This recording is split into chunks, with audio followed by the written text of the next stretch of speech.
Get naked. 3 words. Spoken in a locked room on a Pacific military outpost, November 2024. No working cameras. No witnesses. 3 contractors circling a woman they believed was just another administrative liaison, too small, too quiet, too female to matter.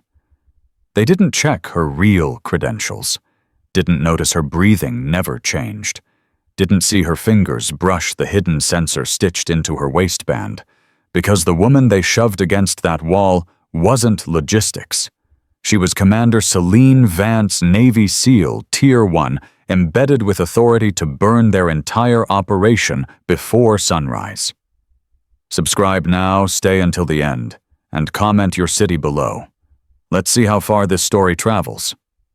The transport van stopped at the checkpoint gate just after 600, when the Pacific humidity hung thick enough to taste, and the first shift was still shaking sleep from their eyes. Celine Vance stepped out onto gravel and stood there alone, watching the van pull away like she was any other body on the morning roster. 29 years old, 5'6". Dark hair pulled tight against her skull in a regulation bun that screamed administrative nobody. Her uniform was deliberately forgettable. No ribbons, no rank insignia, nothing that demanded a second glance. The ID badge clipped to her chest read Liaison Support Services, in letters small enough to require squinting. She looked exactly like what they expected. That was the point. The Blackwater Processing Annex sat on a flat strip of sun-bleached asphalt, technically Navy property, but operated by Vortex Security Solutions under a contract so buried in bureaucratic fog that nobody quite knew who answered to whom. The kind of place where jurisdiction became a weapon.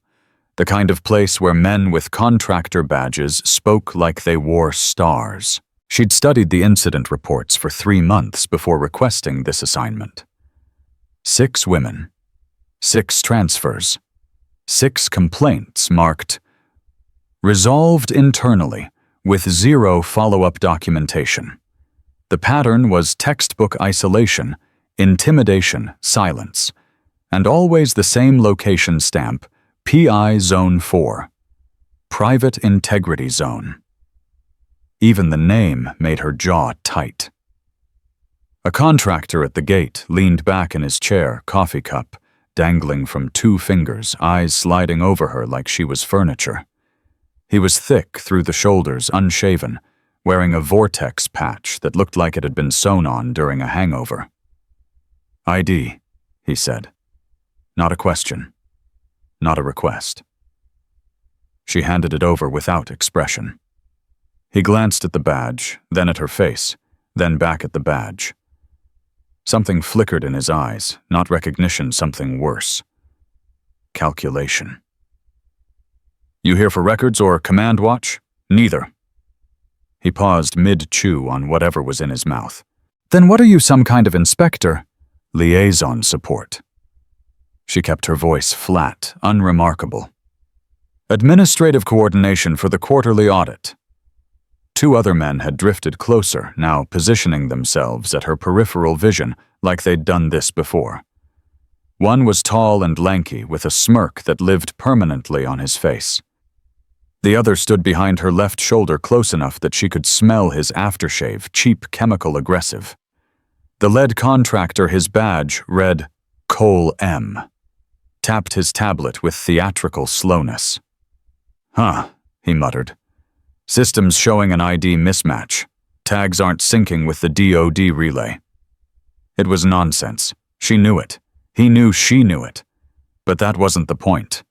The point was establishing a pretext, creating plausible language for whatever came next. That's unusual, she said. Happens sometimes. Cole shrugged, still not looking at her. Especially with liaison personnel. Different database architecture. He glanced at the tall one. Holt, you want to run her through PI-4 for secondary verification? Derek Holt's smirk widened. Just a formality. The third man, she'd already catalogued him as Jason Marsh from the duty roster she'd memorized, shifted his weight behind her, cutting off her angle to the gate. Standard corral formation. They'd practiced this. "Proceed," Celine said. Cole finally looked up, something flickering in his expression. Surprise maybe that she hadn't argued, that she hadn't asked questions, that she'd simply accepted. He didn't understand what that word meant, because what he heard was compliance. What she gave him was rope. The hallway narrowed as they approached the last row of converted storage units. Fluorescent lights buzzed and flickered overhead. The air grew thicker, warmer, tinged with the smell of old Freon and boot rubber. Celine walked between them without speaking. Her footsteps measured her breathing deliberately slow. Combat breath. The kind you learn after years of training your nervous system to stay quiet when everything inside you wants to scream. Holt punched a 4-digit code into a keypad. The door hissed open. The room beyond was small, maybe 12 by 12, with a single table, 2 chairs, and a camera mounted in the corner. The red light on the camera blinked once, twice, then went dark. It hadn't recorded anything in years. She'd confirmed that from the maintenance logs. "Step inside," Cole said. She did. The door clicked shut behind her. Locked. 3 men, 1 woman. No witnesses. "Standard secondary verification," Cole announced, setting his tablet on the table with deliberate casualness. "Need to confirm identity through physical documentation check. Remove your jacket." Celine unzipped it, slowly folded it with precision, laid it on the edge of the table. Belt. She unclasped it, laid it beside the jacket. Marsh circled behind her, his footsteps deliberately heavy, designed to remind her of his presence. Holt leaned against the wall near the door, arms crossed, watching her spine like a predator tracking movement. Cole stepped closer. "ID's still not syncing. That means we're authorized for secondary physical inspection." "Secondary physical inspection," she repeated. "Not a question. A confirmation for the record." "Body check? Just visual? Standard." There was nothing standard about 3 men in a locked room with a woman whose credentials they hadn't actually verified. "Proceed," she said again. Cole's eyes narrowed slightly. He'd expected resistance by now. Questions. Maybe tears. The compliance was throwing off his rhythm. "Shirt," he said. "Open it." She reached for the top button, undid it, then the next, then the next. Marsh leaned forward slightly behind her. Holt's smirk stretched wider.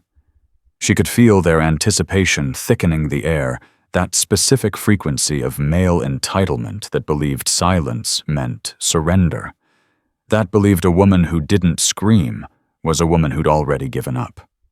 Her shirt hung open now, revealing the plain black undershirt beneath. Regulation cut. Forgettable. "All layers," Cole said. His voice had dropped half a register, the professional pretense starting to crack. "Could be blocking the scanner." He held up a piece of black plastic molded to resemble a metal detector. It wasn't powered. Probably never had been.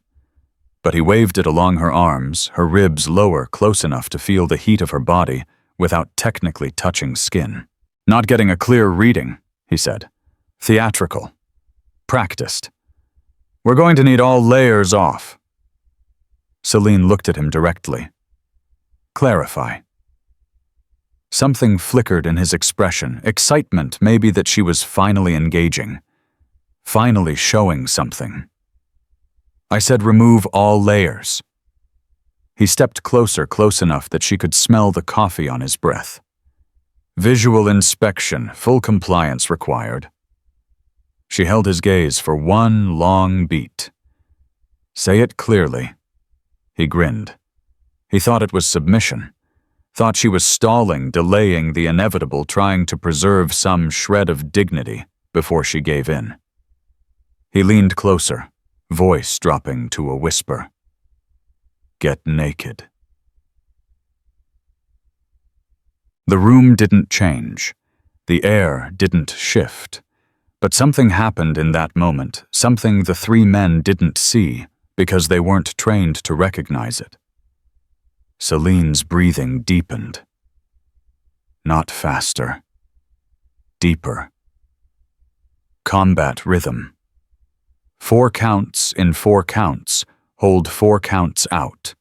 The pattern that separates controlled operators from panicking civilians. Her shoulders dropped a fraction of an inch. Loose. Ready. Her weight shifted almost imperceptibly onto her back heel hips, aligning into a base position that would allow rotation in any direction within half a second. She nodded once. Slowly. Then she reached down and began lifting the hem of her undershirt. Cole's grin widened. Marsh exhaled sharply behind her, anticipation made audible. Holt pushed off from the wall, taking a step closer to watch. They were so focused on what they thought was happening that they missed what was actually happening. Her right hand, as it moved along the fabric of her waistband, brushed a specific seam. A tactile pulse sensor, no larger than a coin, stitched into the inner lining. Encrypted uplink. Body cam feed activation. Direct transmission to SOCOM, Tier 1 review command. A red dot blinked once behind the fabric of her undershirt, then disappeared. Evidence timestamp 0617 hours. Location verified. Faces captured. Audio recording active. Everything from this moment forward would be preserved. Analyzed. Used.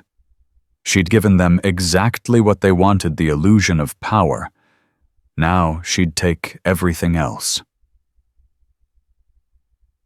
Marsh moved first. His hand reached toward her waistband from behind, not searching for weapons, not checking for contraband, just claiming the moment, making the humiliation physical. His fingers touched skin. Celine's head turned slowly, just enough for him to see her eyes. They weren't scared, weren't tearful, weren't pleading. They were empty, calculating, like the scope sight of a rifle finding center mass. "Remove your hands," she said. Quiet. Flat. "A statement for the record." Marsh laughed. "Or what, sweetheart?" He pressed harder fingers sliding along her hip. "I said..." Her voice didn't change pitch, didn't waver. "Remove your hands." Cole snorted. "She's playing tough now. That's cute." He stepped forward, reaching for her shoulder. "Let's see how tough she..." She moved. Not with rage, not with panic, with the kind of speed that only comes from 12,000 hours of training designed to end threats before they register as threats. Her right hand came up in a compact wedge driving between Marsh's wrist and elbow. The joint hyperextended before his nervous system could process pain. He made a sound, not a scream, something more primal, the noise a body makes when it suddenly stops working, and crumpled sideways. Before he hit the floor, she'd already pivoted. Cole lunged. She let his own momentum carry him forward, stepping inside his reach, her left palm striking the brachial plexus, that cluster of nerves between shoulder and neck where rational thought lives. His eyes went glassy. His knees buckled. He dropped like someone had cut his strings. Holt was faster than the others. Younger. He'd actually reached for the doorknob, some survival instinct telling him to run. But she was already there, already behind him, her forearm sliding across his throat in a control hold that didn't cut off air, just blood flow to the brain. Don't, she said calmly. You'll only make it worse. He struggled. Once. Twice. Then sagged. She lowered him to the floor with more care than he deserved. 8 seconds. 3 men. No permanent damage. They weren't unconscious. Just disabled. Breathing hard, vision swimming, trying to understand what had just happened to them. Cole managed to lift his head. His eyes found her face. Who? He couldn't finish the sentence. His jaw wasn't cooperating with his brain. Celine crouched beside him close enough that he could see the calm in her expression, the absolute absence of fear. My name is Commander Celine Vance, she said quietly. Naval Special Warfare, SEAL Team 7, Tier 1 Evaluation Division. His face went white. You just assaulted an embedded SOCOM oversight officer. She stood brushing dust from her knee. Everything has been recording since the moment I activated my sensor. Your faces, your voices, your hands. She walked to the table, retrieved her jacket, slipped it back on with methodical precision. This facility is now compromised. Marsh whimpered from the floor. Cole stared at her like he was watching his entire life collapse in real time. Because he was. She stepped over them without looking back. The hallway felt different now. Same fluorescent buzz, same humid air, but the power had shifted. She could feel it in the way personnel glanced up as she passed, then immediately looked away. Something about her posture made them hesitate. Something about the calm in her stride communicated authority that didn't need words. At the communications desk, a young technician sat hunched over a console that buzzed with static. He barely glanced up as she approached. Can I help? She placed her badge on the desk. Not the fake liaison ID, the real one, matte black, unadorned with a soft-coated tear seal embedded beneath the laminate. The kind of badge that didn't need gold or stars, because the people who recognized it knew exactly what it meant. The technician's words died in his throat. His eyes moved from the badge to her face, then back to the badge. His fingers hovered over the keyboard, suddenly uncertain whether he was allowed to touch anything at all. Patch through to flag command, Celine said.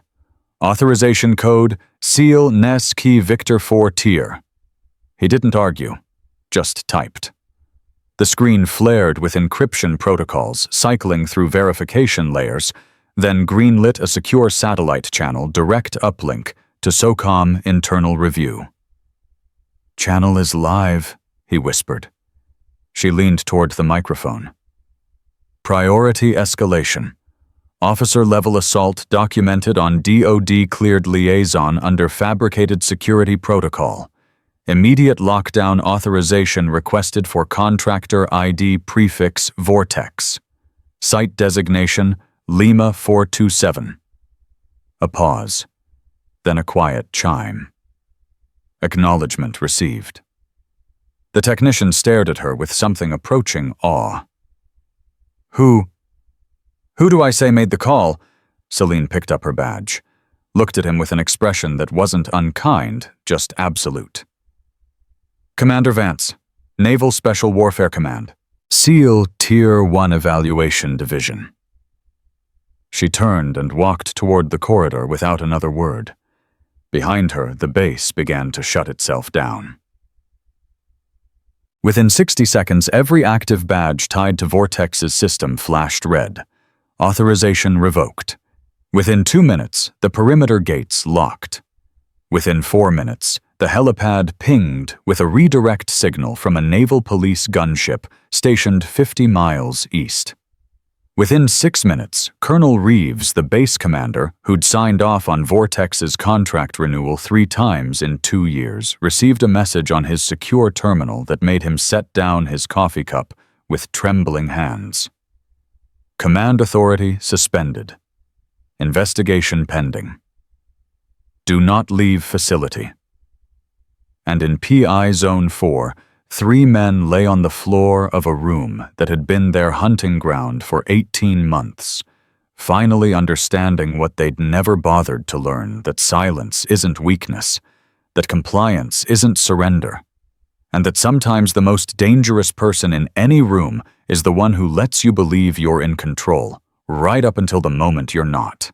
The gunship touched down at 0631 rotors, still screaming as 3 naval police officers hit the tarmac in formation.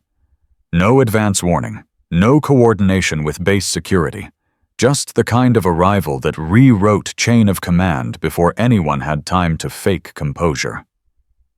Celine watched from the comm station doorway as the MPs moved through the checkpoint with mechanical precision.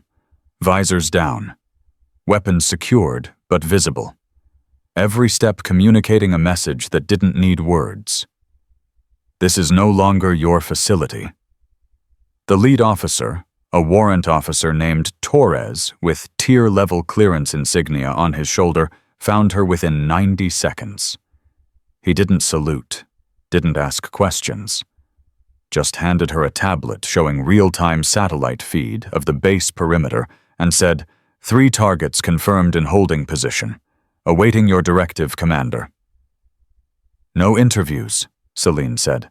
No phone calls, no contact with legal representation until SOCOM review completes initial assessment. Torres nodded once. Understood. And Torres, he paused, the one with the broken elbow. He touched me first. Make sure that's in the transport report. Something shifted in Torres's expression. Not quite anger, something colder. The kind of recognition that passes between operators who understand what happens in rooms without cameras. Copy that, Commander. He turned and disappeared down the corridor, already speaking into his comm unit in clipped phrases that would rearrange the next several hours of Marcus Cole's life. Celine allowed herself one breath. Just one. Then she walked toward the administrative wing where the real work waited. The files wouldn't read themselves, and 6 women's names were burning a hole in her chest. Colonel David Reeves had been base commander for 3 years, 4 months and 11 days. In that time, he'd signed off on Vortex's contract renewal, twice approved 17 internal resolution reports without requesting supporting documentation, and personally interviewed 0 of the female personnel who'd filed complaints about contractor behavior. Celine found him in his office, standing behind his desk, like a man who'd forgotten how to sit. He was older than she'd expected from the personnel file, late 50s, with the kind of paunch that came from too many years behind a desk, and not enough accountability. His uniform was immaculate, pressed to regulation standards, but his hands were shaking as he reached for the coffee cup that had gone cold 20 minutes ago. Commander Vance. His voice cracked on her rank. I want you to know that I had no knowledge of— Stop. He stopped. Celine closed the door behind her. Not loudly, just firmly enough that he understood this conversation wouldn't have witnesses. Colonel Reeves, in the next 30 seconds you're going to tell me something true. Something that matters. Something that might convince me not to include your name on the criminal referral I'm submitting to Pacific Fleet JAG within the hour. His face went gray. Criminal referral. 30 seconds. I don't understand what you're— 25. Look, Commander, whatever happened this morning, I'm sure there's been some kind of misunderstanding. Vortex has been a reliable contractor for— 20. Sweat appeared on his forehead. The contracts were approved through proper channels. I followed every protocol. 15. I never personally authorized any— 10. The complaints, the words burst out of him like a confession escaping a collapsing dam. The 6 complaints, I knew about them. I knew they weren't being properly investigated, but the pressure from above, you have to understand, Commander, the pressure— 5. Senator Morrison's office. Vortex's CEO is his brother-in-law. Every time I tried to escalate, every time I requested external review, I got calls. Calls from people who made it very clear that my career, my pension, my family Time. Reeves sagged against his desk, whatever remained of his authority draining out of him like water through a cracked hull. Celine studied him for a long moment. Not with sympathy, not with contempt, with the clinical assessment of someone cataloging evidence. "Senator Morrison," she said finally, "you're certain? I have emails. Encrypted, but I kept copies. Personal server. I knew someday." He laughed, but there was no humor in it. "I knew someday someone would come asking questions I couldn't answer." "Why didn't you report it?" Reeves looked at her with something that might have been shame if it had been stronger. "Because I'm a coward, Commander. Because I have 2 daughters in college and a wife with medical bills and 31 years in the Navy that I couldn't bear to watch disappear." He shook his head slowly. "Because I told myself that looking away wasn't the same as participating." "It is. I know that now." Celine reached into her jacket and withdrew a secure data drive. She placed it on his desk, precisely centered. "You have 4 hours to transfer every email, every document, every piece of evidence connecting Senator Morrison's office to Vortex's contract protections. After 4 hours, this drive self-wipes, and your cooperation becomes irrelevant." Reeves stared at the drive like it was a grenade with a pulled pin. "What happens to me? That depends entirely on what's on this drive when I retrieve it." She turned toward the door. "Commander?" She paused, but didn't turn. "Those 6 women, the ones who filed complaints." His voice had gone quiet, broken. "Do you know what happened to them?" Celine's hand rested on the doorknob for a long moment. "One attempted suicide 8 months ago. She's still in psychiatric care at Bethesda." She looked over her shoulder, letting him see the ice in her expression. 2 others left the service entirely. Discharged under voluntary early separation, with notations that will follow them for the rest of their careers. And 3 more are still serving still here on bases, just like this one, still looking over their shoulders every time a contractor walks past. Reeves closed his eyes. 4 hours, Colonel. Don't waste them." The door closed behind her with a sound like a verdict being delivered. Petty Officer Sarah Chen was 24 years old, with the kind of posture that came from years of bracing for impact. Celine found her in the maintenance bay running diagnostics on equipment that didn't need diagnosing the busy work of someone who'd learned that looking occupied meant being left alone. "Petty Officer Chen." Sarah's hands froze over the console. She didn't turn around immediately, just stood there, spine rigid, waiting. "I'm Commander Vance. I'd like to speak with you privately." Now Sarah turned. Her eyes were red-rimmed but dry, the kind of exhaustion that goes too deep for tears.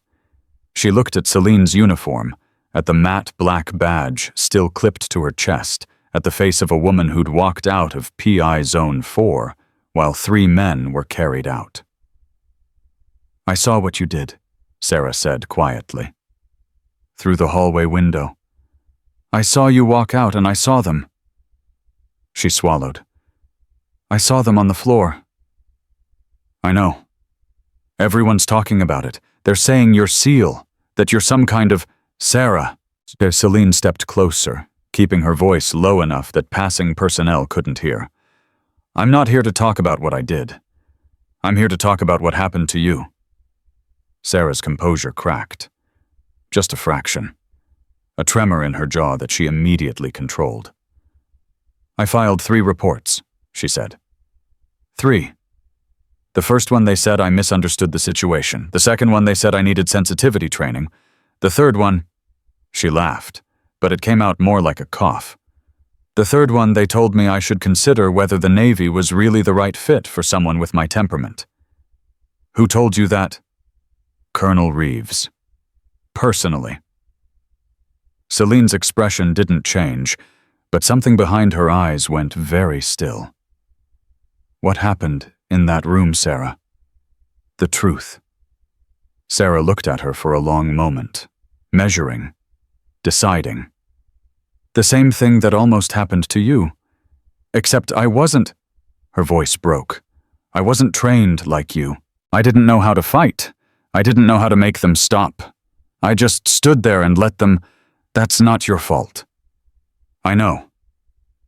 The words came fast, rehearsed, the kind of thing someone says when they've been told it 100 times but haven't believed it once. Sarah, look at me. Sarah's eyes came up slowly, reluctantly. You survived, Celine said. You reported. You stayed in the Navy even when they tried to push you out. You kept going when everything in this system told you to give up. She reached out and gripped Sarah's shoulder firm, steadying. That's not weakness. That's the only kind of strength that actually matters. Sarah's breath caught, then released, then caught again. They're going to come back, she whispered. Different names, different contracts, but men like that always come back. They always find a way. Not this time. How can you be sure? Celine held her gaze for a long moment.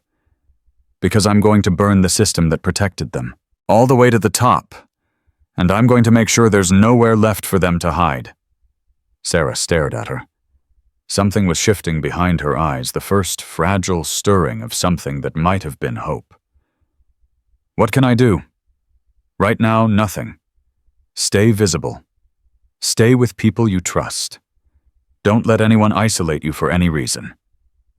And later, Celine released her shoulder. Later, when this goes to tribunal, I'm going to need witnesses willing to testify. Women who won't be silenced.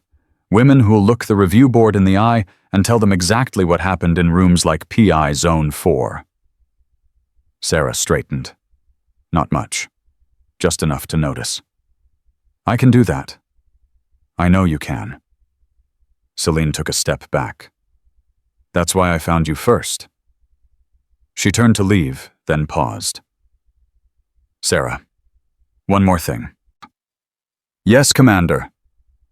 When this is over, when the tribunals conclude and the contracts are voided and the men responsible are facing consequences, I want you to think about something. What's that? Celine looked at her with an expression that held 20 years of fighting battles exactly like this one. Officer candidate school applications open in 6 months. Your service record is strong enough to qualify. Sarah blinked. You want me to become an officer? I want you to become someone who makes sure this never happens to anyone else. The uniform doesn't change who you are, Sarah. It gives you the authority to change who they are. She walked away before Sarah could respond. Some seeds needed time to grow. The files arrived on her secure tablet at 1430 Personnel Records Complaint Documentation, Internal Communications, and the crown jewel Colonel Reeves's encrypted email archive. Celine sat alone in the converted supply office they'd given her, reading by the blue glow of the screen while the Pacific afternoon burned outside windows she hadn't looked through once. The pattern was worse than she'd suspected. 6 women at this facility. But the emails referenced similar situations resolved at 8 other bases across the Pacific Theater. Names she didn't recognize. Incidents she'd never seen in any official report. Because they'd never been reported. Not officially. Not anywhere that mattered. Instead, there were internal memos with phrases like, handled at contractor level, and personnel counseled on appropriate expectations, and file closed pending attitude adjustment. Attitude adjustment. Celine's hand tightened on the tablet until the edges bit into her palm. One email chain stood out from the rest, a conversation between Vortex's regional director and someone using a Senate.gov domain. The language was careful. The kind of careful that came from lawyers reviewing every word, but the meaning was unmistakable. The situation in the Pacific Theater has been addressed. Our associates understand the importance of discretion, and future incidents will be managed with appropriate confidentiality. Senator Morrison's continued support for the defense appropriations package remains deeply appreciated. Associates. Incidents. Confidentiality. 23 women across 9 facilities, and this was the language they used, like they were discussing supply chain logistics instead of assault. Her comm unit chirped. Torres. Commander, we have a situation. Define situation. Vortex's corporate office just filed an emergency injunction to halt our investigation. They're claiming jurisdictional overreach and demanding immediate release of their personnel. Celine closed her eyes for exactly 2 seconds. On what grounds? They're arguing that the contractors were operating under DoD authority and therefore fall under civilian oversight, not military tribunal jurisdiction. They've got 3 lawyers here already. More incoming. Who signed the injunction request? A pause. Torres's voice went carefully neutral. It came from Senator Morrison's office. Direct request to the Judge Advocate General. Of course it did. Celine opened her eyes, stood up, straightened her uniform with the methodical precision of someone preparing for a different kind of battle. Torres, how long until JAG responds to the injunction? Standard processing 72 hours minimum. And how long until I can get a secure uplink to SOCOM's Office of Special Investigations? 15 minutes if you want privacy. 5 if you don't care who hears. I'll take the 5. She walked out of the office with her tablet tucked under her arm, and the weight of 23 names pressing against her chest. Senator Morrison wanted to play jurisdiction games. Fine. She'd show him what happened when you tried to bury evidence that was already on its way to the one office in the entire military structure that didn't answer to political pressure.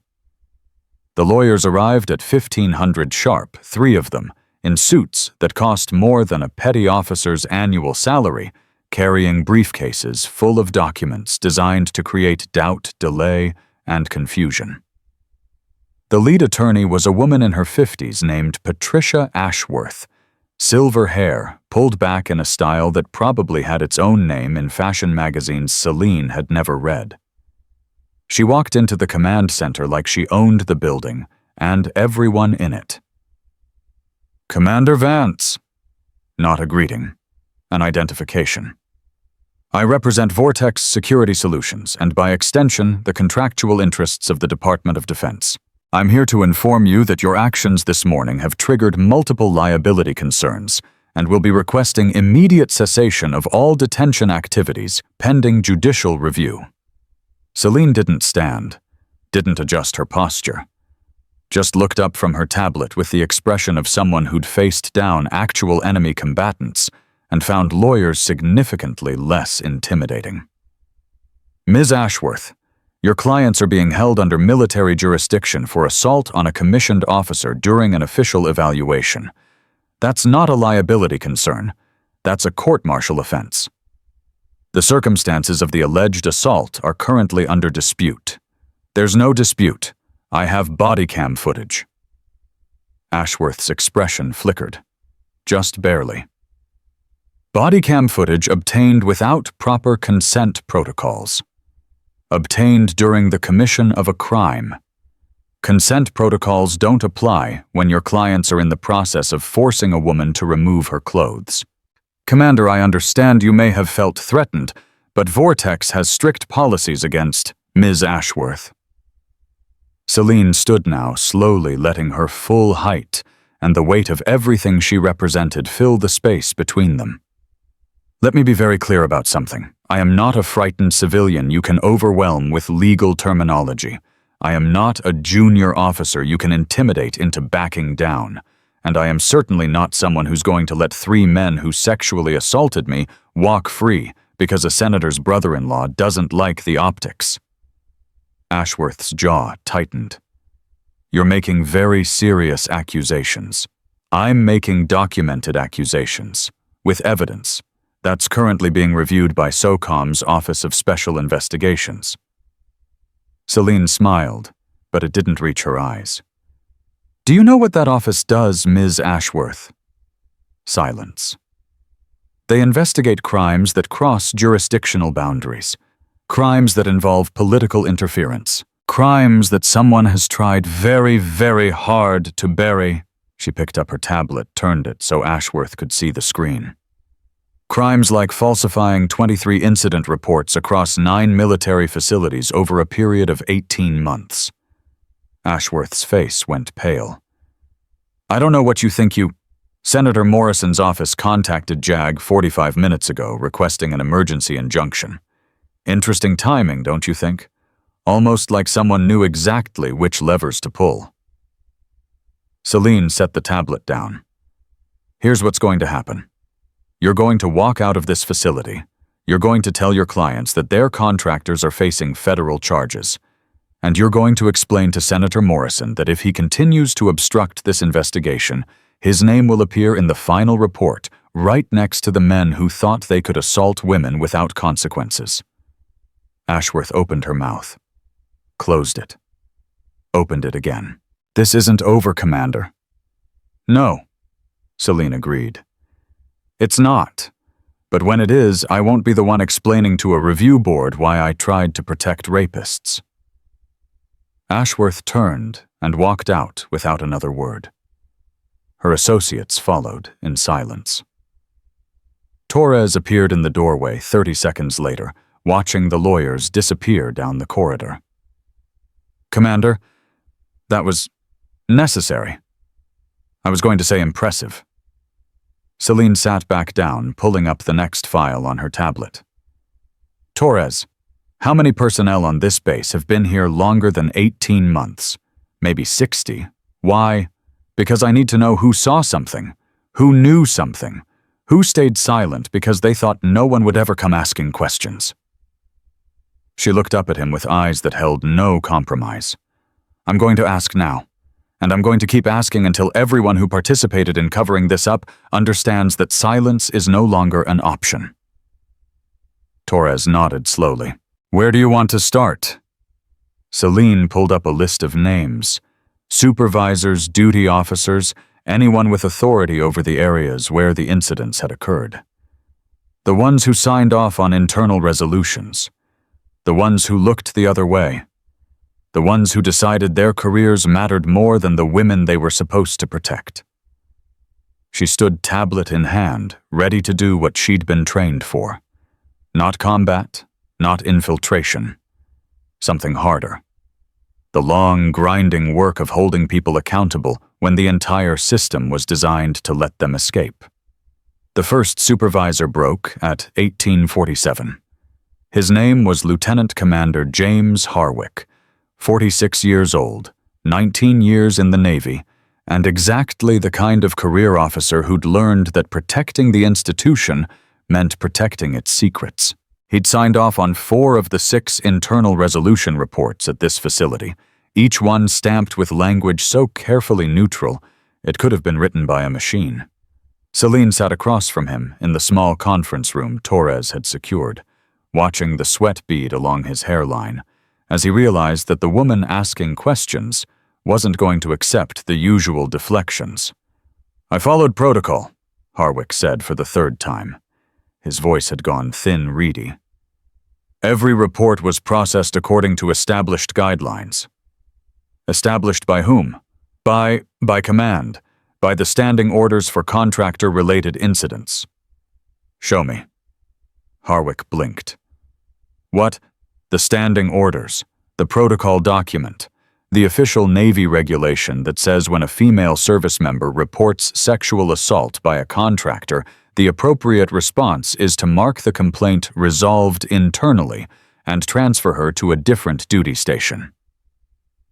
His mouth opened, closed, opened again. It's not written down exactly like that.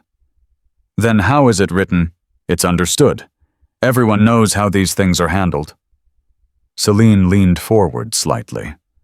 Not threatening, just present, unavoidable. Lieutenant Commander Harwick, I'm going to ask you a question, and I want you to think very carefully before you answer. Not about your career. Not about your pension. About the truth. He swallowed hard. When Petty Officer Sarah Chen came to you 8 months ago with her third complaint about Marcus Cole, what did you tell her? Harwick's face went gray. I don't recall the specific. You told her she should consider whether the Navy was really the right fit for someone with her temperament. Those were your exact words. She remembers them perfectly because she's been carrying them around like stones in her chest ever since. I was trying to help her understand. You were trying to make her go away, because dealing with her complaint would have meant dealing with Vortex. And dealing with Vortex would have meant explaining to Colonel Reeves why his favorite contractors were suddenly under investigation. And explaining that to Colonel Reeves would have meant explaining it to Senator Morrison. And you didn't have the spine for that conversation. Harwick's hands were shaking now, visibly. You don't understand the pressure we were under. The calls from Washington, the threats about budget allocations. Morrison sits on the Armed Services Committee. He could end careers with a phone call. So you chose your career over the women you were supposed to protect. I chose survival. At their expense. The silence stretched between them like a wire about to snap. What do you want from me? Harwick finally whispered. Celine pulled a tablet from her jacket and slid it across the table. On the screen was a document, a formal statement template, with blank spaces waiting to be filled. I want the truth. Written. Signed. Submitted to SOCOM's Office of Special Investigations. If I do that, I'm finished. My career, my family, everything.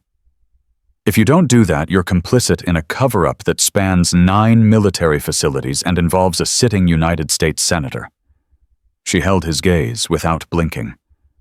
Which ending do you prefer? Harwick stared at the tablet for a long moment. Then his shoulders sagged, and something that might have been relief flickered across his face. The calls came from Morrison's chief of staff directly, he said quietly. A man named Bradley Werner. He made it very clear that any investigation into Vortex would be seen as an attack on the senator personally. He said there would be consequences. What kind of consequences? Career reassignments, denied promotions, early retirement with reduced benefits. Harwick laughed, but it was hollow. He didn't have to threaten anything specific. The implication was enough, and Celine pushed the tablet closer. Write it down. All of it. Harwick picked up the stylus with trembling fingers and began to write. The second supervisor broke at 2023, the third at 2156.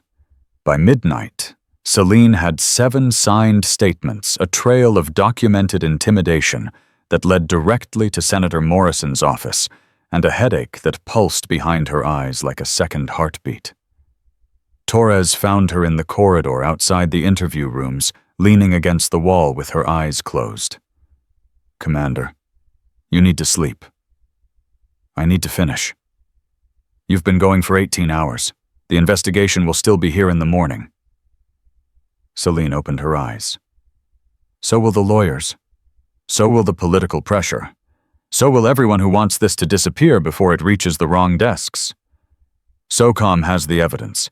The body cam footage is already in the system. There's no making this disappear. You'd be surprised what people can make disappear when they're desperate enough. Torres was quiet for a moment. Then he said something she hadn't expected. My sister was assaulted. 12 years ago. Different branch, different circumstances, but the same result. She reported it. They buried it. She left the service 6 months later and hasn't talked about it since. Celine looked at him with new eyes. That's why you volunteered for this extraction. That's why I'm still standing here at midnight asking if there's anything else I can do. She studied his face, the exhaustion, the determination, the anger that lived just beneath the surface like banked coals. There is one thing. Name it. Senator Morrison's chief of staff, Bradley Werner. I need everything we can find on him. Travel records, communication logs, any contact with Vortex personnel or facilities. That's going to require clearance above my pay grade.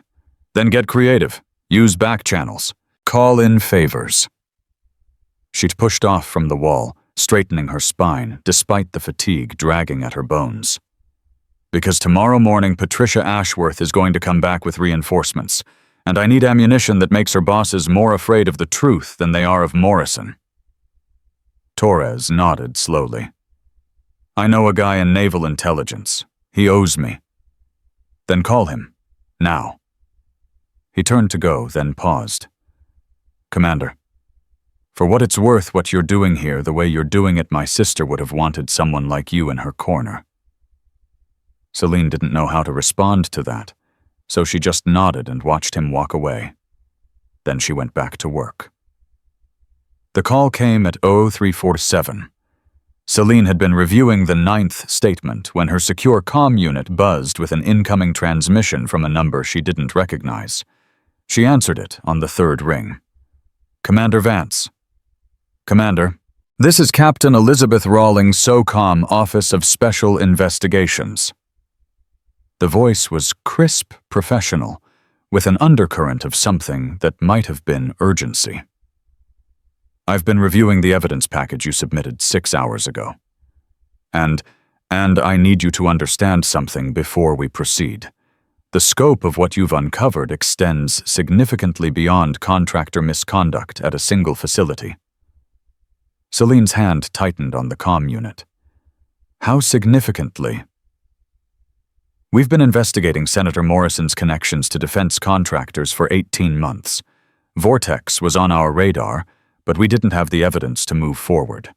The statements you've collected, combined with the body cam footage and the email archive from Colonel Reeves. Rawlings paused. Commander, you've given us what we needed to open a formal investigation into a sitting member of the Armed Services Committee. The words hung in the air like smoke after an explosion. What happens now? Now we move fast. Morrison's people are already scrambling. They've filed 4 separate motions in the last 3 hours trying to seal the evidence and transfer jurisdiction to civilian courts. If they succeed, this whole thing gets buried in legal procedures for years. How do we stop them? We need you in Washington, tomorrow. There's a closed-door hearing with the Senate Ethics Committee at 1400.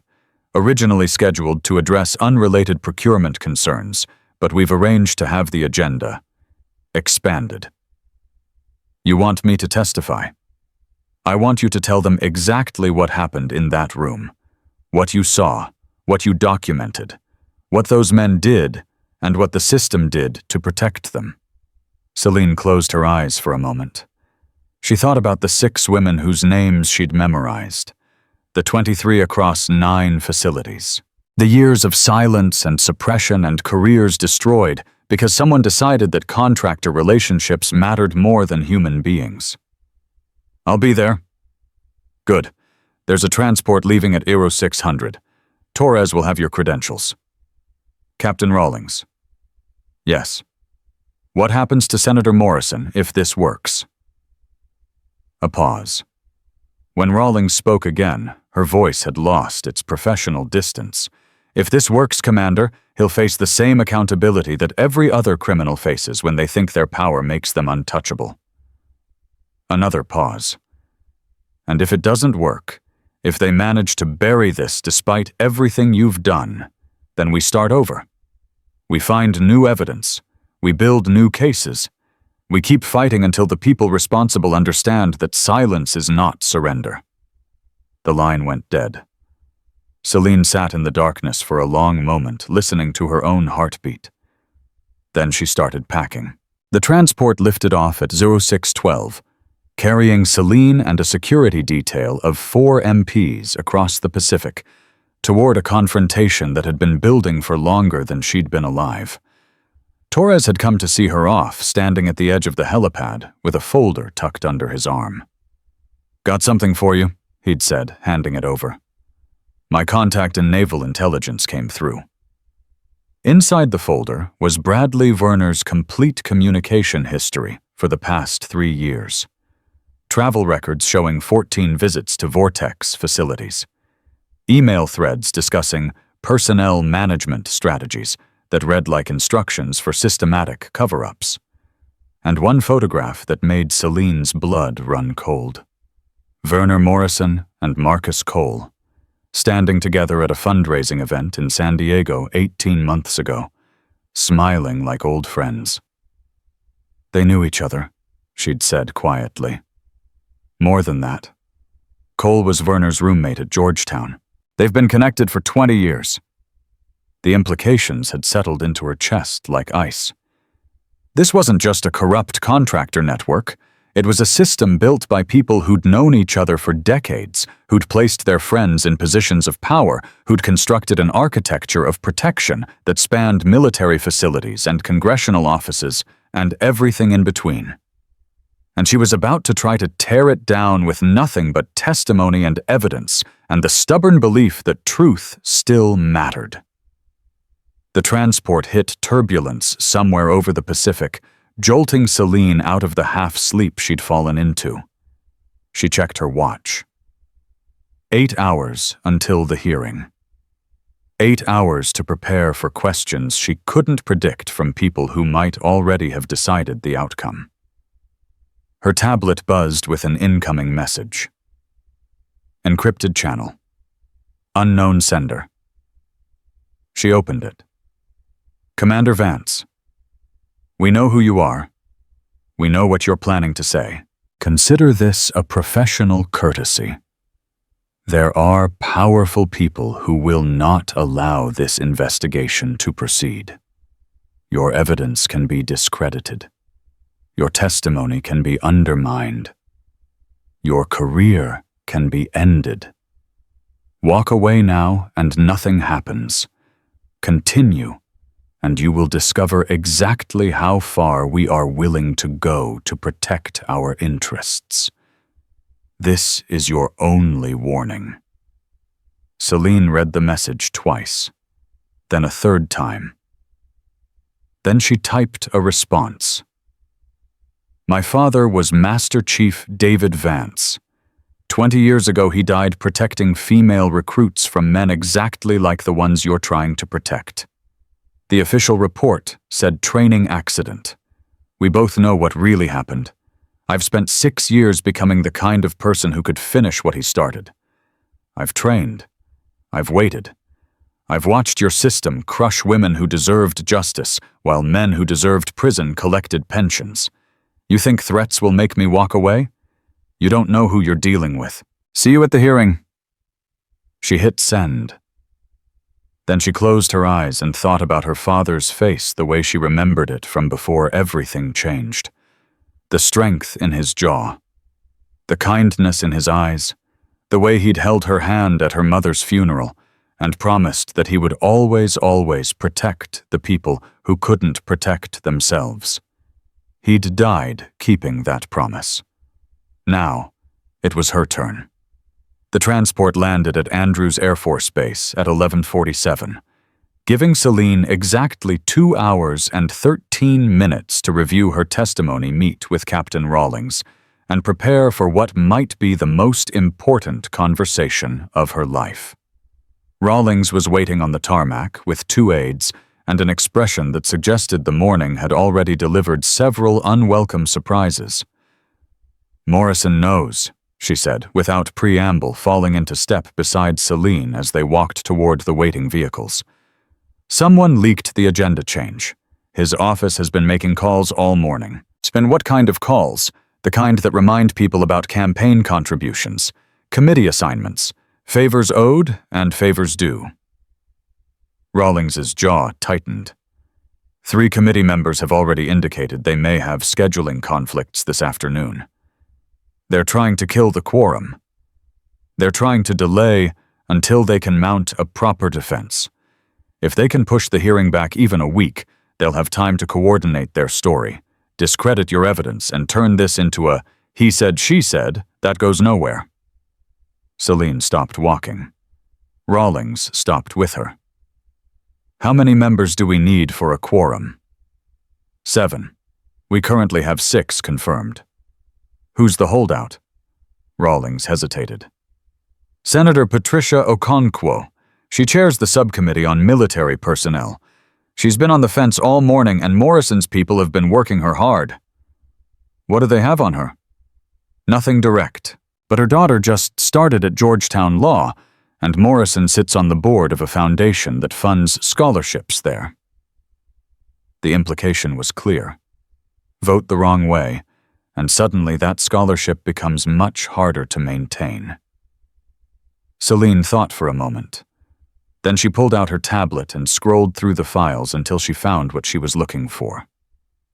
Torres sent me Werner's communication logs this morning. There's an email thread from 6 months ago discussing a complaint filed at a facility in Virginia. The complainant's name was redacted, but the details match an incident involving a female officer assigned to the Pentagon. Rawlings's eyes narrowed. What are you suggesting? I'm suggesting that Senator Okonkwo might be more interested in this hearing if she knew that the system we're exposing didn't just hurt enlisted personnel on remote Pacific bases. It hurt people much closer to home. You want to approach her directly. I want to give her a reason to care that goes beyond politics. Celine met Rawlings's gaze. Because right now she's thinking about this as a calculation. Costs and benefits. Career implications. I need her to think about it as a mother. Rawlings studied her for a long moment. The hearing starts at 1400. Okonkwo's office is on the 3rd floor of the Hart Building. You have 90 minutes. Celine nodded once and started walking toward the waiting car. Commander? She paused. If this doesn't work, if she doesn't show, we lose everything. The hearing gets postponed. Morrison's people have time to regroup, and every woman whose story we're trying to tell goes back to being invisible. Celine looked back over her shoulder. Then I'd better make sure it works.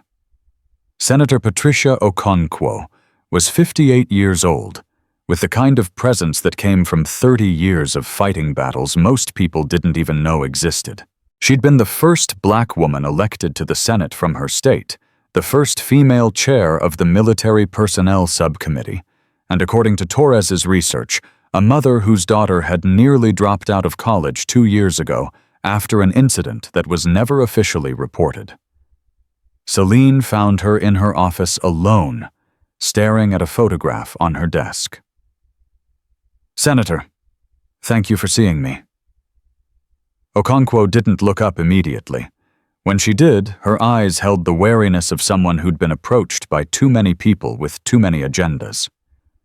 Commander Vance, I've heard interesting things about you this morning. I imagine you have. Senator Morrison's chief of staff called twice.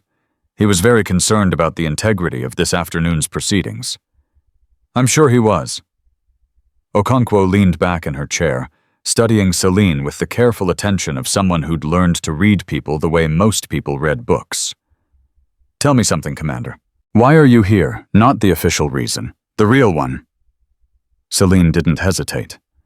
Because my father died 20 years ago, protecting women from men like the ones I'm trying to expose. Because 6 women at one facility and 23 across 9 others had their careers destroyed while their attackers collected paychecks. Because somewhere out there right now, another woman is standing in a room with men who think they're untouchable, and she needs to know that someone will believe her. Okonkwo's expression didn't change, but something shifted behind her eyes. You know about my daughter? It wasn't a question. I know she had a difficult experience 2 years ago. I know it wasn't reported through official channels. I know she almost left school. And you think that gives you leverage over me? No. Celine shook her head slowly. I think it means you understand exactly what's at stake this afternoon. Not as a politician. As a mother. The silence stretched between them. Senator Morrison has powerful friends, Okonkwo said finally. Friends who can make life very difficult for people who cross them. I know. If I show up today, if this hearing proceeds, there will be consequences. For me, for my family, for everyone who stands against him. I know that too. Then why should I take that risk? Celine reached into her jacket and pulled out the photograph Torres had given her. Werner Morrison and Cole, smiling together like the friends they were. Because the man in this picture, the one on the right, put his hands on me yesterday morning and told me to get naked. Because he's done the same thing to dozens of women before me. Because the man in the middle made sure no one ever faced consequences. And because somewhere in one of these files, she tapped her tablet. There's a story about your daughter that didn't get reported because someone decided it was easier to stay quiet. Okonkwo stared at the photograph for a long moment. I never found out who was responsible, she said quietly. My daughter wouldn't tell me. She said it didn't matter because nothing would change anyway. It matters, Celine said, and things can change, but only if people like you decide they're willing to fight for it. Okonkwo looked up at her. In her eyes was something that hadn't been there before. Not hope exactly, but something close to it. Resolution, maybe. Or recognition. 1400, she said. I'll be there. Celine nodded once. Thank you, Senator. She turned to leave. Commander? She paused at the door. My daughter's name is Michelle. She's 24 now, finishing her second year of law school. Okonkwo's voice had gone thick. She wants to specialize in military justice. Celine understood what wasn't being said. Maybe someday she'll be the one sitting where you are, making sure this doesn't happen again. Okonkwo nodded slowly. Maybe she will. The hearing chamber filled at 13:47, 13 minutes before the official start time.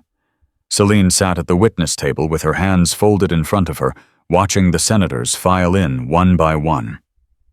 7 chairs behind the elevated dais. 7 people who would decide whether 23 women's stories mattered or disappeared. Senator Okonkwo entered at 13:52. She didn't look at Celine. Didn't acknowledge her presence. Just took her seat at the center of the dais and began reviewing documents with the focused intensity of someone who'd made a decision and intended to see it through. Morrison arrived at 13:56. He was shorter than Celine had expected from the photographs. Mid-60s silver hair, the kind of practiced smile that came from decades of fundraising dinners and press conferences.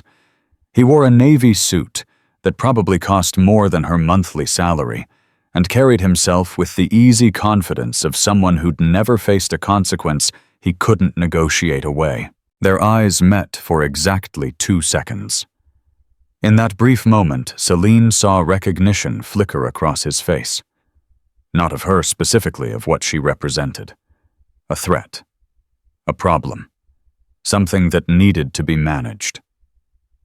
She held his gaze without blinking. He looked away first. The chamber doors closed at 13:59. Okonkwo picked up her gavel. This hearing of the Senate Ethics Committee will come to order. We are here today to examine allegations of misconduct involving defense contractors operating under Department of Defense authority, with particular attention to reports of systematic suppression of complaints filed by military personnel. Morrison shifted in his seat.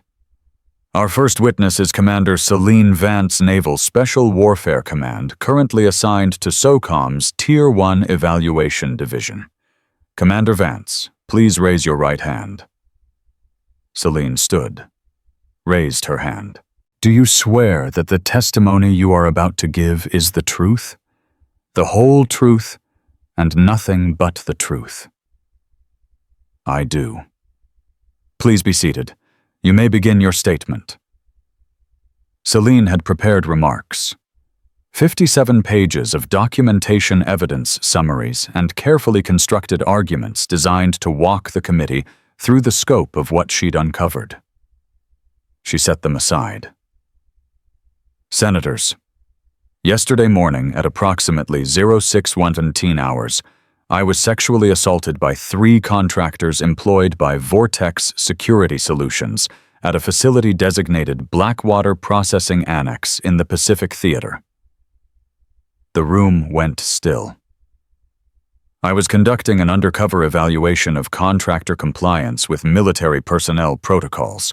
I deliberately presented myself as an administrative liaison, low-rank minimal authority, the kind of woman these men had learned to target because they believed no one would listen to her. Morrison's face had gone rigid. Within 45 minutes of my arrival, I was isolated in a room with no functioning surveillance equipment, ordered to remove my clothing under the pretense of a security verification that does not exist in any Navy regulation, and told to— She paused, letting the weight of the words settle, "Get naked." Senator Williams, a 63-year-old Republican from Texas, leaned forward. "Commander, are you saying this was a deliberate assault rather than a misunderstanding of procedure?" "Senator, there is no procedure that authorizes 3 male contractors to lock a female service member in a room and demand she undress. What happened to me was not confusion. It was predation. Practiced systematic predation that these men had executed successfully against at least 6 other women at that facility alone." "How do you know it was systematic?" "Because I have their personnel files. Because I have the complaint records that were marked resolved internally without investigation. Because I have signed statements from 7 supervisory officers describing explicit instructions to suppress reports of contractor misconduct." She pulled a folder from her briefcase. "And because I have emails from Senator Morrison's Chief of Staff, Bradley Werner, directing military commanders to avoid any investigation that might embarrass Vortex or its political supporters." The chamber erupted. Morrison shot to his feet. "Madam Chairman, this is outrageous. I demand that these baseless accusations—" Okonkwo's gavel came down hard. "Senator Morrison, you are not recognized. You will have an opportunity to respond through proper channels. Commander Vance, please continue." Celine waited for the noise to subside. "Senator Morrison, I know you're listening. I know you're calculating how to make this go away. So, I'm going to tell you something that might save us both some time." She turned to face him directly. "My father was Master Chief David Vance. 20 years ago, he intervened when contractors at a training facility in Virginia began systematically hazing female recruits. He filed reports. He demanded investigations. He refused to stay silent." Morrison's expression flickered. Something cold passed behind his eyes. 6 weeks after he started making noise, he died during what was officially classified as a training accident, drowned during a night exercise. Case closed. No investigation. "Commander," Morrison's voice had gone sharp. "I don't know what you think you're implying, but I'm not implying anything, Senator. I'm stating facts. My father's death occurred at a facility operated by a company called Pacific Shield Solutions. Pacific Shield was acquired by Vortex in 2009. The contractor who supervised my father's training exercise that night was a man named Bradley Werner." The room went absolutely silent. "The same Bradley Werner who now serves as your Chief of Staff. The same Bradley Werner who sent emails directing military commanders to suppress assault complaints. The same Bradley Werner who, according to naval intelligence records, has visited Vortex facilities 14 times in the past 3 years." Morrison's face had gone white. "I spent 6 years becoming a Navy SEAL. I spent 3 more years earning the trust of SOCOM's Oversight Division. I spent 18 months building a case that would bring me to exactly this moment." Celine's voice didn't waver. "You can call it revenge if you want. I call it justice delayed, and today that delay ends." Senator Okonkwo leaned forward. "Commander Vance, do you have evidence directly connecting Senator Morrison to the suppression of assault complaints?" I have evidence that his chief of staff coordinated that suppression. I have evidence that Vortex's CEO, Senator Morrison's brother-in-law, was personally briefed on each incident that was buried. And I have evidence that campaign contributions from Vortex-affiliated PACs increased by 400% following each successful cover-up. She pulled another document from her folder. What I do not have yet is a direct communication from Senator Morrison authorizing these actions. But I believe that evidence exists, and I believe this committee has the authority to compel its production. Senator Williams spoke again. Commander, what exactly are you asking this committee to do? 3 things, Senator. First, I'm asking for a formal investigation into Vortex Security Solutions and its relationship with Senator Morrison's office. Second, I'm asking for the immediate suspension of all Vortex contracts, pending that investigation. And third, she paused. I'm asking for justice. Not just for me, for Sarah Chen and 22 other women whose careers were destroyed because they made the mistake of believing someone would listen. Okonkwo nodded slowly. Thank you, Commander. Senator Morrison, you may now respond. Morrison stood. His composure had returned, but there was something beneath it now, a tightness around his jaw, a hardness in his eyes that suggested the practiced politician was giving way to something more dangerous. Madam Chairman, what we've just heard is a remarkable piece of theater, emotional, compelling, and completely unsubstantiated. He turned to face Celine directly. Commander Vance is clearly a troubled woman with a personal vendetta. Her father's death was tragic, but it was investigated and ruled accidental. Her claims about Mr. Werner are baseless slander. Her so-called evidence is a collection of out-of-context communications that prove nothing. Senator, Okonkwo began. I'm not finished. Morrison's voice had gone cold. This committee should know that Commander Vance was removed from her previous assignment due to psychological fitness concerns. She has a documented history of aggressive behavior and insubordination. The Navy's own evaluation. That evaluation was sealed, Celine interrupted. How do you have access to it? Morrison paused. How do you have access to a sealed psychological evaluation, Senator? Those records require Tier 3 clearance and specific authorization from Naval Personnel Command. I was briefed by concerned members of the military community who violated federal privacy laws to provide you with ammunition against a witness scheduled to testify against you. Morrison's face reddened. I don't have to answer to you, Commander. No. But you do have to answer to them. Celine gestured toward the committee. And they just heard you admit that someone illegally accessed my personnel records and shared them with a target of investigation. Senator Williams held up his hand. Commander, Senator, both of you, please. This is a hearing, not a courtroom drama. With respect, Senator, Celine said quietly. For 23 women, this is exactly a courtroom drama. And they've been waiting a long time for someone to take the stand. The chamber fell silent again. Okonkwo looked at Morrison for a long moment, then at Celine, then at the documents spread across the table in front of her. This committee will take a 30-minute recess to review the evidence submitted by Commander Vance. When we reconvene, we will vote on whether to authorize a formal investigation. Her gavel came down. Recess. The hallway outside the hearing chamber was chaos. Reporters had somehow learned about the testimony. Cameras flashed. Questions flew.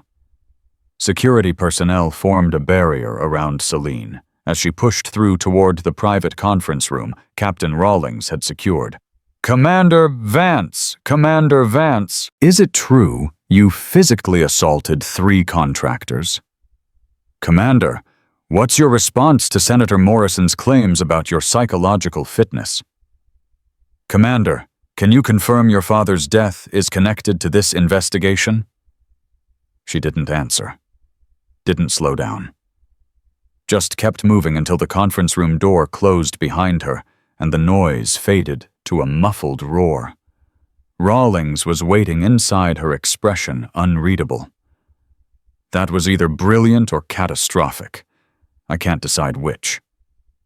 It was necessary. You accused a sitting senator of being connected to your father's death, on the record, in front of cameras. I didn't accuse him. I stated facts and let the committee draw their own conclusions. The distinction may not matter in the press coverage. Celine dropped into a chair, suddenly aware of how tired she was. The adrenaline that had carried her through the testimony was fading, leaving behind the bone-deep exhaustion of someone who'd been fighting for too long. What happens now? Now we wait. The committee votes in. Rawlings checked her watch, 23 minutes. If they authorize the investigation, Morrison is done. Maybe not today, maybe not this month. But the machinery will start moving, and it won't stop until someone goes to prison. And if they don't, Rawlings was quiet for a moment. If they don't, we start over. Different approach, different evidence, different committee. We keep fighting until... Her phone buzzed. She glanced at it. Her expression changed. What is it? Torres. He says there's something you need to see. Immediately. She handed the phone to Celine. On the screen was a video file, 37 seconds long. The thumbnail showed a familiar face, Bradley Werner, sitting across from someone whose back was to the camera. Celine pressed play. Werner's voice filled the small speaker, tinny but clear.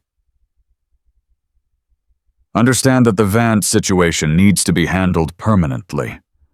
Morrison can't afford another investigation, not with the election coming up. The other voice, older, rougher, responded. What exactly are you suggesting? I'm suggesting that accidents happen. They happened 20 years ago. They can happen again. Celine's hand tightened on the phone. Where did this come from? Rawlings's voice had gone flat. Torres says it was uploaded to an anonymous server 6 hours ago. Someone wanted it found. Who? He doesn't know, but Commander Rawlings leaned forward. If this is authentic, Werner just confessed to conspiracy in your father's death, on video.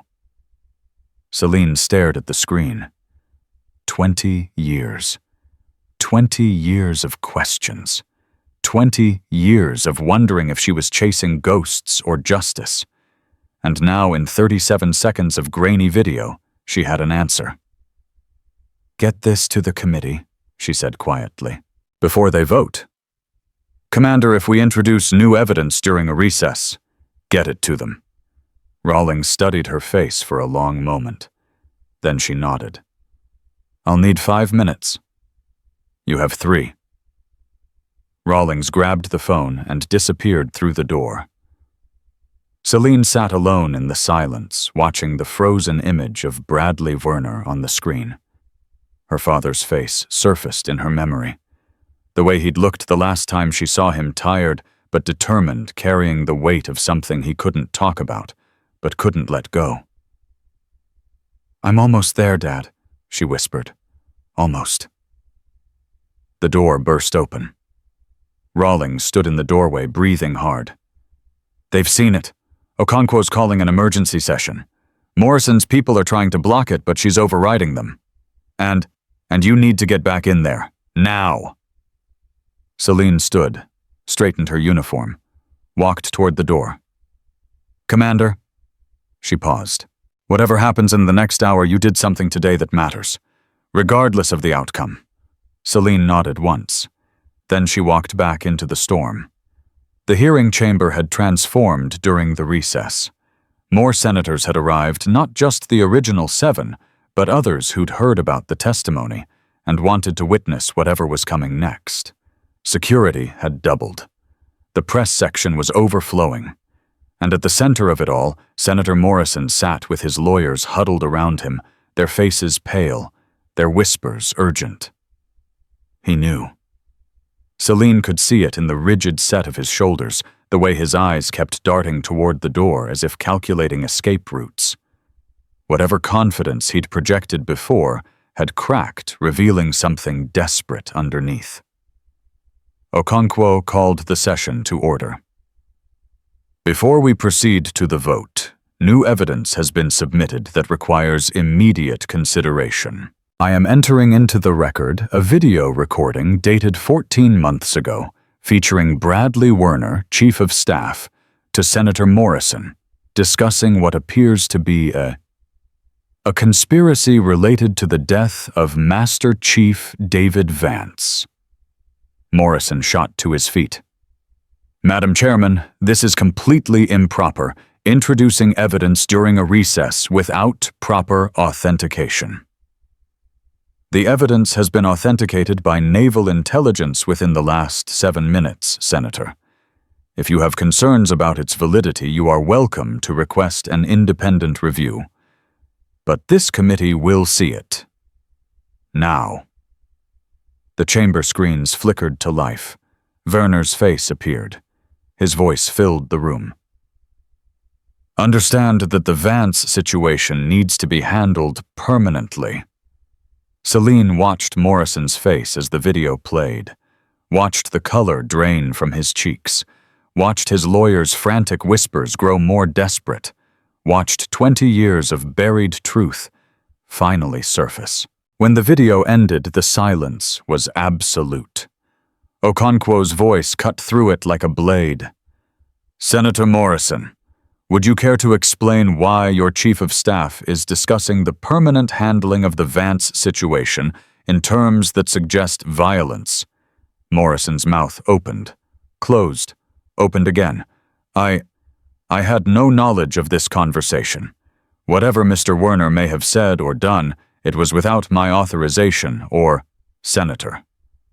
Okonkwo's voice had gone cold. Your Chief of Staff just referenced your electoral concerns as justification for what sounds very much like a murder conspiracy. Are you asking this committee to believe you had no knowledge of his activities?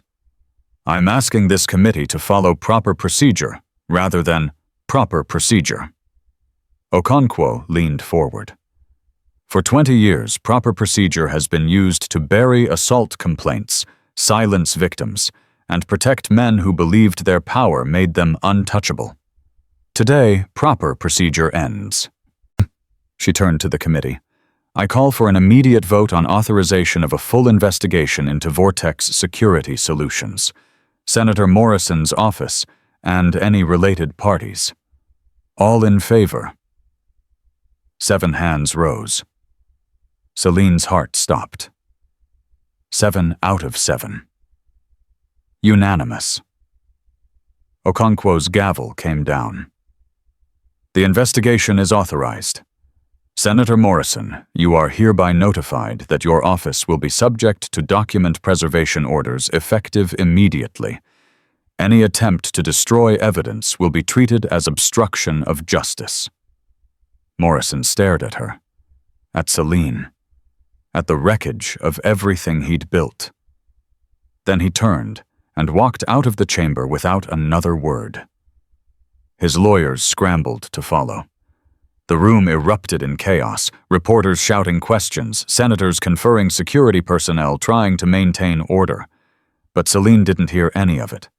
She was thinking about her father, about the night he didn't come home, about the phone call that changed everything, about 20 years of grief and anger, and the stubborn refusal to accept that some questions had no answers. She had an answer now. Not all of them. Not yet. But enough. Enough to keep fighting. Okonkwo appeared beside her, away from the camera's voice, low. Commander, what you did today took more courage than most people will ever understand. I didn't do it alone. No, but you started it. Sometimes that's what matters most. Celine nodded slowly. What happens now? Okonkwo's expression was grim but determined. Now the real work begins. Investigations, depositions, subpoenas. It will take months, maybe years, to fully untangle everything Morrison and his people have built. And Werner, he'll be arrested before the day is out. The video is enough for a conspiracy charge. The rest will follow. Celine thought about the man who'd supervised her father's final training exercise. The man who'd built a career on silence and intimidation and the systematic destruction of anyone who threatened the machine. Good. She turned toward the exit. Commander.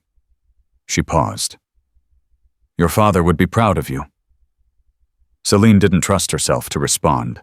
She just nodded once and walked out of the chamber past the cameras and the questions and the chaos into the quiet hallway where the real weight of what she'd accomplished finally began to settle. 20 years. 20 years of waiting. And now, finally, the truth had a voice. The arrest came at 1847, exactly 4 hours and 33 minutes after the committee vote. Bradley Werner was leaving his Georgetown townhouse when 3 FBI agents stepped out of an unmarked sedan. He saw them coming, and for one brief moment considered running. Celine knew this because she was watching from across the street, standing in the shadow of an oak tree that had probably been there longer than Werner had been alive. He didn't run. Men like Werner never did. They'd spent too many years believing they were untouchable, too many decades watching the system protect them. Running would mean admitting that the protection had failed. So instead he straightened his tie, put on the smile he'd worn through 1,000 political meetings, and said, "Gentlemen, there must be some mistake. Bradley Werner, you are under arrest for conspiracy to commit murder, obstruction of justice, and witness tampering. You have the right to remain silent." The smile cracked. "This is absurd. I want my lawyer. I want to speak to Senator Morrison immediately." "Senator Morrison is currently being questioned by the FBI regarding his knowledge of your activities." The lead agent's voice was flat, professional. "He won't be taking calls." Werner's face went white. Celine watched them cuff him, watched them guide him into the back of the sedan, watched the door close on 20 years of arrogance and impunity. She didn't feel satisfaction, didn't feel triumph. She felt tired. The kind of tired that goes deeper than sleep can reach. Her phone buzzed. Torres. "Commander, you see it. I saw it. How does it feel?" She thought about the question. Really thought about it. Like the beginning of something, not the end. Torres was quiet for a moment. "The investigation is going to take months, maybe years. You ready for that?" "I've been ready for 20 years. "Fair enough." A pause. "There's something else. Sarah Chen just called. She wants to talk to you. Says it's important." "Where is she?" "Still at the Pacific facility. She refused transfer until she could speak with you directly." Celine looked at the sedan, pulling away Werner's face, visible through the rear window, still wearing the expression of a man who couldn't believe what was happening to him. "Tell her I'll be there in 36 hours. "Copy that, Commander." The line went dead. Celine stood in the growing darkness for a long moment, listening to the sounds of the city. The distant wail of sirens, the rhythm of traffic. The ordinary noise of a world that didn't know everything had just changed. Then she started walking. She had a plane to catch. The Pacific facility looked different when she landed 2 days later. Not physically. The buildings were the same. The checkpoint was the same. The humidity still hung in the air like a wet curtain. But something had shifted. She could feel it in the way personnel moved, the way they looked at each other, the way conversations stopped when she walked past. Not with fear. With something else. Respect, maybe. or recognition. Sarah Chen was waiting outside the administrative building wearing a fresh uniform and an expression that held none of the haunted exhaustion Celine remembered from their first meeting. "Commander. Petty Officer." Sarah fell into step beside her as they walked toward the converted office that had become Celine's unofficial headquarters. "I heard about Washington. Everyone heard about Washington. News travels fast. Especially news like that." Sarah hesitated. "Is it true about Senator Morrison? About Werner?" "It's true." "And your father? The video?" Celine stopped walking, turned to face her. "My father died 20 years ago protecting women like you from men like the ones who attacked us both. For 20 years, the people responsible lived comfortable lives while his memory was buried under paperwork and political convenience. And now Werner is in federal custody awaiting trial. Morrison is under investigation, and every single person who helped them cover up what they did is going to answer for it." Sarah's eyes glistened. "I never thought I'd see anything change. I filed those reports and watched them disappear, and I thought that was just how it worked, that people like us didn't matter enough to make a difference." "We matter," Celine said quietly. "We've always mattered. The system just worked very hard to make us forget that." Sarah nodded slowly. Then she reached into her pocket and pulled out a folded piece of paper. "I wanted to show you this, before anyone else." Celine took the paper, unfolded it. It was a letter. Official Navy letterhead, addressed to Petty Officer Sarah Chen. "Dear Petty Officer Chen, we are pleased to inform you that your application to Officer Candidate School has been accepted. You are hereby directed to report to Newport, Rhode Island on—" Celine looked up. Sarah was smiling. The first real smile Celine had seen on her face. "I applied the day after you left for Washington. I didn't think I'd get in. My record has all those flags from the complaints, the transfers, the disciplinary notations they added to make me look like the problem. How did you get past them?" "Captain Rawlings. She contacted Naval Personnel Command directly and requested a full review of my file. When they saw what had actually happened, when they read the statements you collected, they removed every single notation." Sarah's voice caught. "She said you asked her to do it, before you left. She said you told her I deserved a clean start." Celine remembered the conversation. A quick call during the chaos of the investigation, 30 seconds between interviews asking Rawlings to make sure Sarah didn't pay for crimes that had been committed against her. "You earned that start yourself," Celine said. "I just made sure no one could take it away." "It's more than that." Sarah shook her head. "When you walked into that room with those men, you could have fought back immediately. You're trained for it. You had the skills, the authority, the justification. But you waited.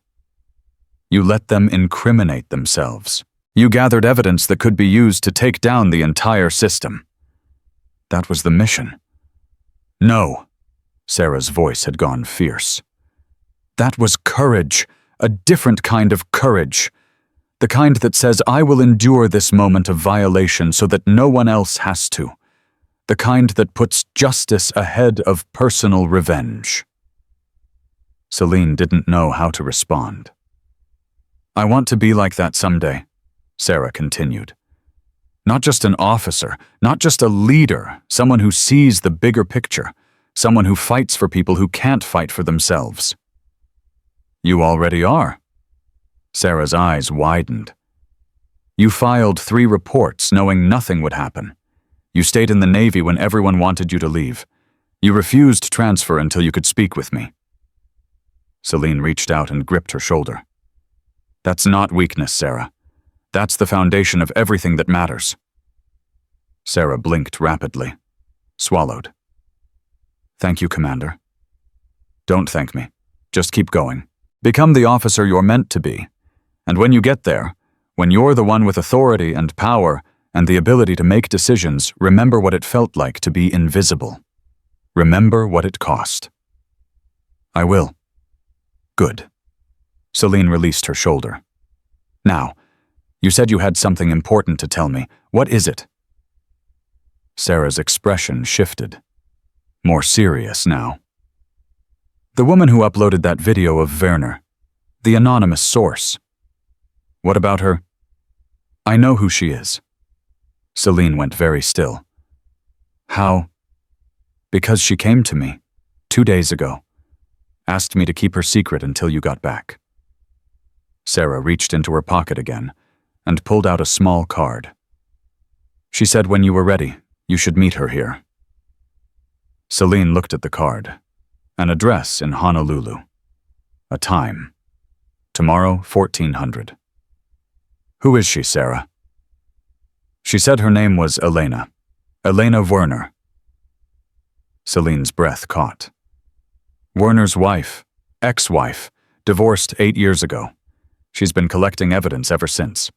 Sarah's voice dropped. She said she knew about your father. Said she's been waiting for someone to finally ask the right questions. The implications cascaded through Celine's mind. A woman on the inside. Someone with access to Werner's private communications.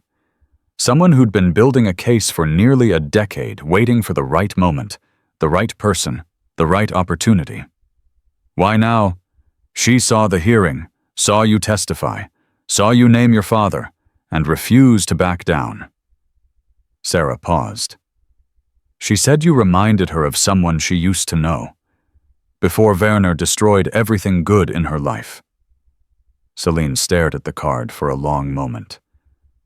Thank you, Sarah. Be careful, Commander. Elena sounded damaged, like she's been carrying something heavy for a very long time. I understand. Sarah nodded, started to walk away, stopped. Commander, one more thing. Yes. The woman who tried to kill herself, the one you mentioned in the hearing. Petty Officer Martinez, the one at Bethesda. What about her?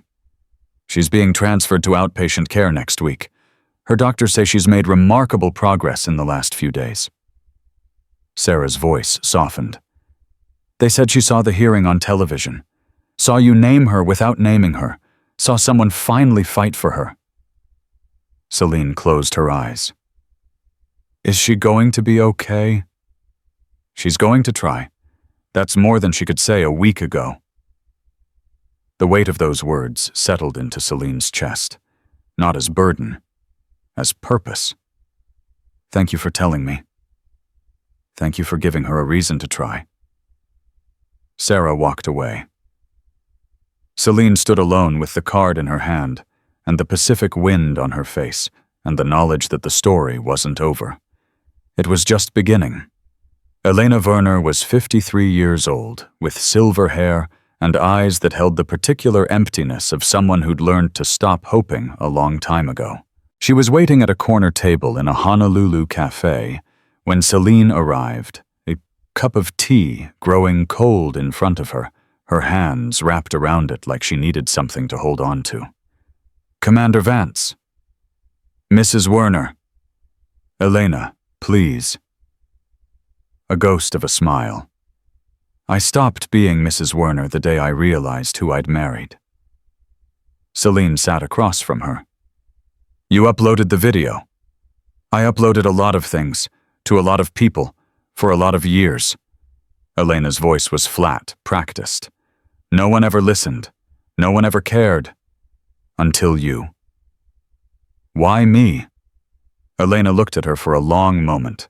Really looked. Because of the way you talked about your father. Because of the way you refused to apologize for being angry. Because you sat in front of that committee and said what I've been screaming into the void for 8 years and you made them listen. How did you get the video? Bradley wasn't careful. He thought I was broken.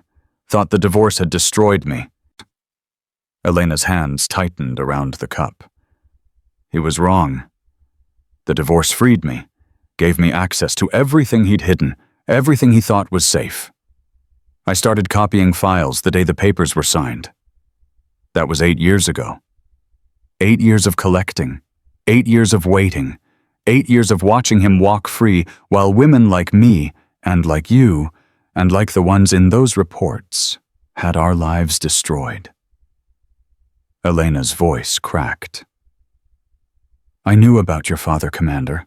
I knew what Bradley did. I've known for almost a decade. Celine's hands curled into fists beneath the table. Why didn't you come forward? Because I had no proof that would stick. Because the system was designed to protect men like him. Because every time I tried to tell someone, they told me I was bitter, traumatized, unreliable. Elena's eyes glistened. Because I was afraid. And now I'm still afraid. But I watched you walk into that hearing and tell the truth anyway. I watched you stand up to Morrison and Werner and everyone who spent 20 years burying what happened to your father. Elena reached across the table and gripped Celine's hand. You gave me permission to stop being afraid. Celine looked at this woman broken and brave and surviving despite everything, and saw something familiar. The same hollow eyes she'd seen in Sarah Chen. The same desperate hope she'd heard in Petty Officer Martinez's medical reports. The same weight she carried herself. What else do you have, Elena? Everything.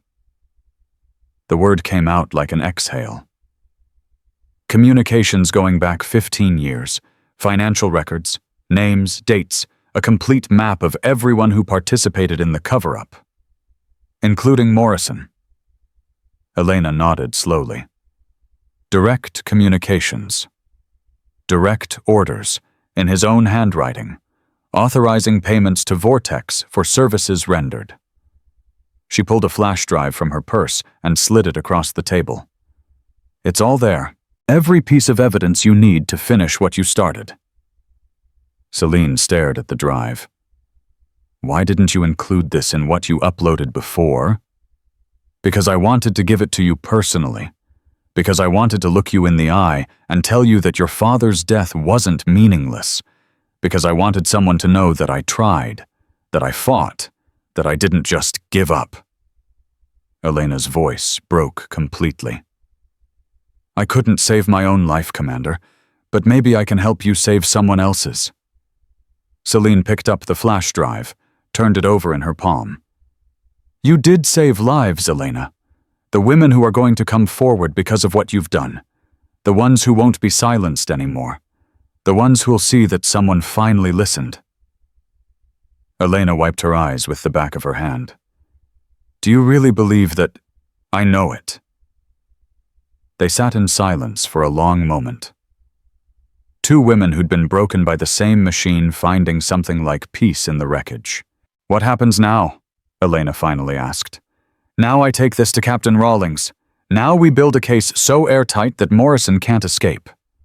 Now we make sure everyone who participated in the cover-up answers for what they did. And after...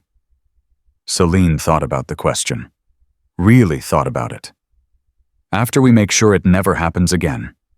New protocols, new oversight, new systems designed to protect people instead of burying them. Elena nodded slowly.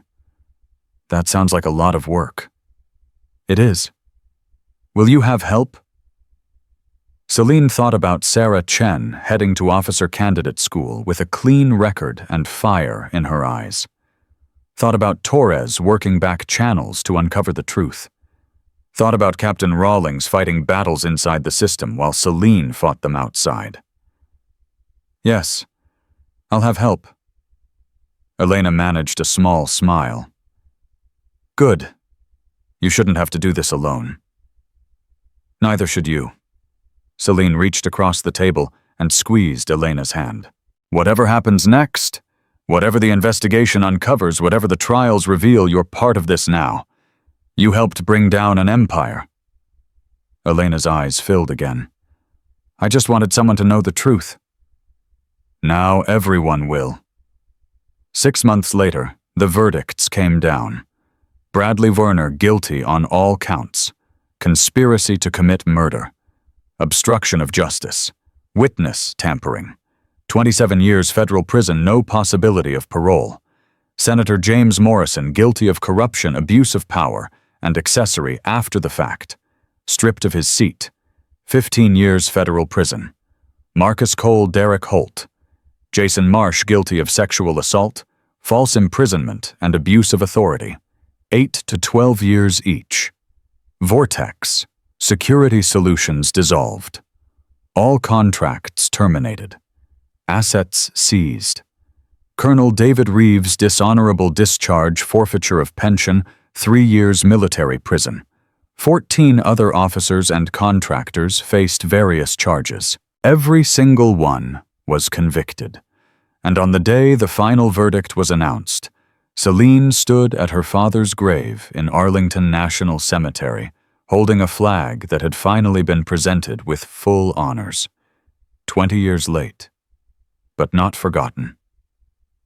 "I did it, Dad," she whispered. "I finished what you started." The wind carried her words away.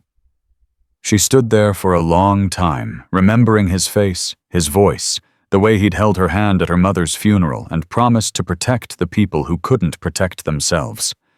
He'd kept that promise, even when it cost him everything. Now it was her turn to carry it forward. Her phone buzzed. A message from Sarah Chen. "Just graduated OCS, top of my class.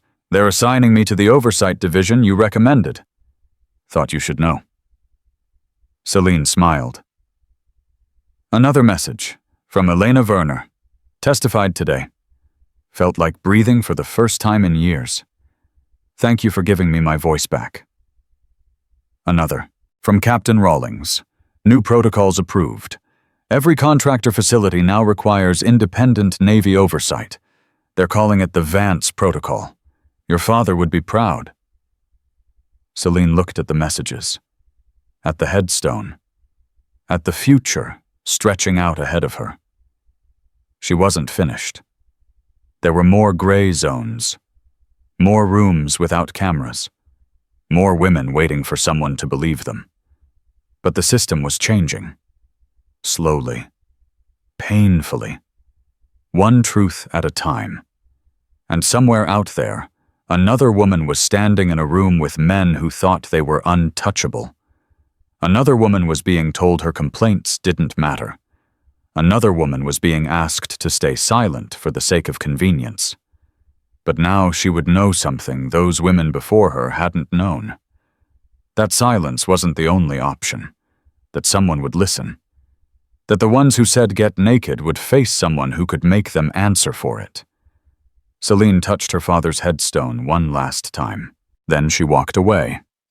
There was work to do. And this time she wasn't alone.